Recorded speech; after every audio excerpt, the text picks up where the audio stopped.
police and military shooters. The guy holding this one was neither. And though it's a good-looking gun, I didn't suspect he was pulling it out simply so he could admire it in the morning sun. I instinctively slapped at my left shoulder. My gun is a simple .38 short-barreled snubby, a simple workhorse, no fancy history. I use it in my line of work, which is private investigation. Margot calls it my associate, a little joke she picked up from her father, from when he was a private investigator, and he used to call his gun his associate. This was before he took on a real associate, a junior partner, which was me, green, eager, fearless, and, at the time, extremely pissed off.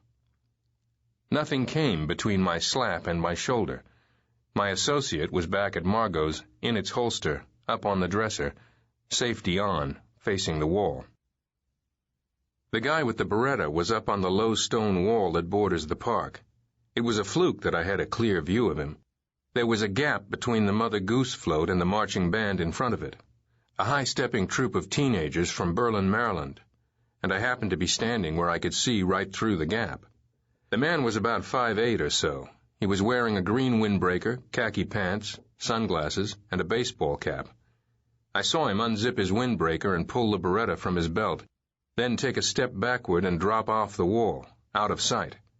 The white balloon drifted into my face again. The mother slapped the boy on his small arm, very hard. "Ezra, for the last time!"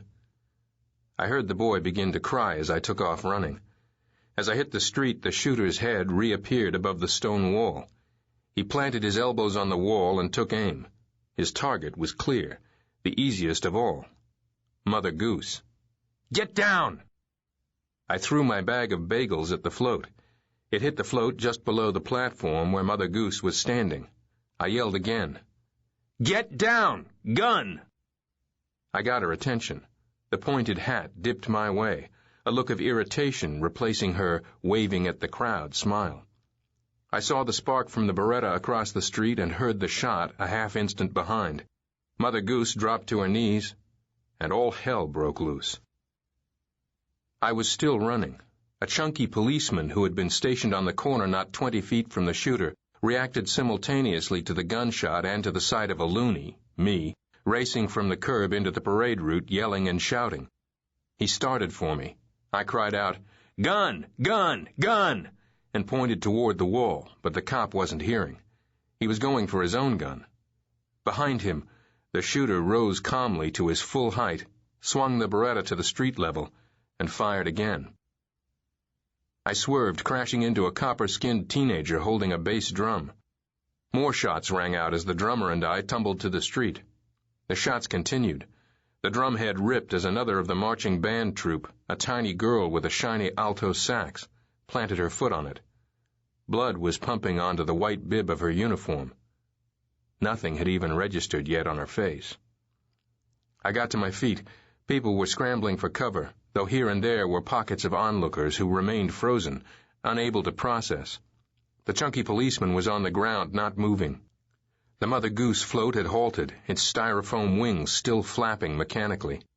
The shooter might as well have been standing at a carnival shooting gallery. He was pointing and shooting, pointing and shooting, pointing and shooting. To my left, a skinny guy in a Macy's t-shirt lifted off the ground with the force of the bullets slamming into his chest.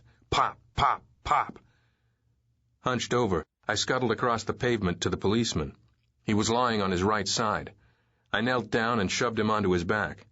A piece of skull the size of a doorknob was gone from the right side of his head. Ignoring the gore, I unsnapped his holster and pulled out his service revolver, then ran to the near side of the float, putting it between me and the shooter. I ran along the float, flipping off the gun's safety, and came around the rear with the gun in both hands, aimed at the stone wall. He was gone. A squirrel was perched on the wall almost exactly where the shooter had been, tail high, head high, tense and alert. I suppressed a roaring urge to blow it to bits. I took off running. Holding the pistol down next to my leg, I crossed the street and started up the paved path that leads into the park. Some 100 or so feet in from the street, the path opens to a small plaza. There's a decorative stone circle embedded in the walkway. The word imagine is inscribed in mosaic on the circle. The city did this after John Lennon was murdered in 1980 outside the Dakota, which was where he lived. Him they let in. Compared to what had just transpired on the street, the plaza was eerily quiet. As usual, several kids were seated on the periphery of the Imagine circle, strumming guitars and softly singing, "All You Need Is Love." A girl in an oversized army coat was arranging flowers on the pavement. The paved path continues past the memorial into the park. Benches and bushes line the path for another 30 feet until it comes to a small clearing. That was where the shooter came from. He dashed from the clearing onto the path and raced farther into the park, in the direction of the Bethesda fountain. I chased. He turned to look back and saw me charging after him. His arms pumped even harder, and he reached the small bridge overlooking the fountain plaza. He veered left and started down the stone steps. As I approached the bridge, 2 police cars sped past on the roadway, their sirens shrieking out of sync. I reached the bridge and started down the steps. Mistake. The shooter was already standing at the bottom of the steps, in a wide stance, facing me, aiming the Beretta. Behind him, the wings of the angel in the fountain stretched majestically against the blue sky. I dropped as the gun barked, getting off 3 shots myself before I hit the steps. One of them took the shooter in the right shoulder near the collarbone. The Beretta fell to the bricks as the shooter staggered backward. I lunged, knowing the instant I did that it was the wrong thing to do. I was half running, half falling down the steps. Somewhere in the tumbling, I lost my grip on the policeman's service revolver. Below me, the shooter was hugging his bad arm with his good, taking Frankenstein steps toward his gun. He'd reach it years before I could. A body went flying past me down the stone steps.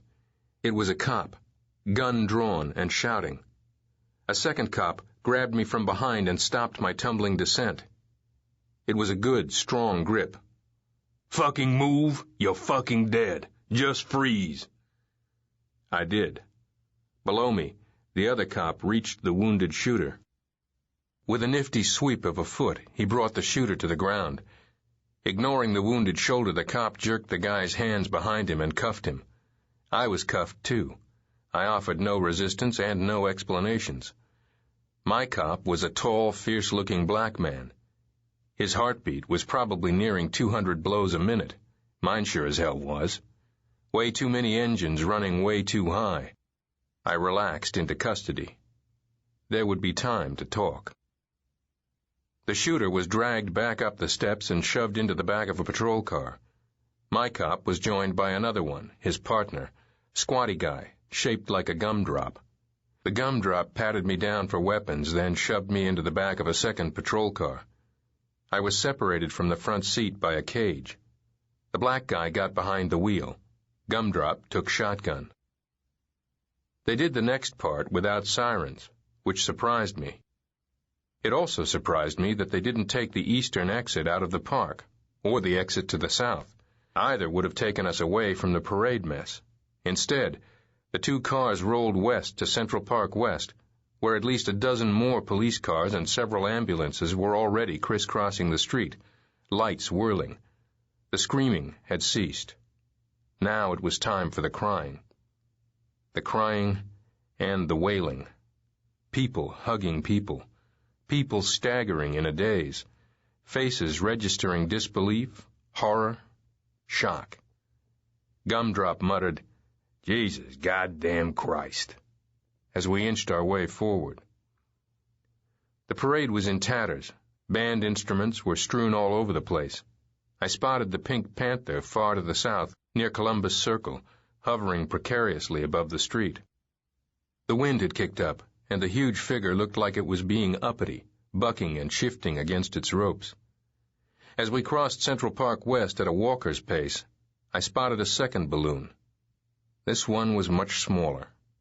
A white balloon. The tow-headed kid was still clutching the string. As the stretcher bearing the boy's mother was being slid into the back of an ambulance, one of the EMS workers gathered the boy up into her arms, and the balloon drifted lightly against her face. Ezra, for the last time. The little boy released the string.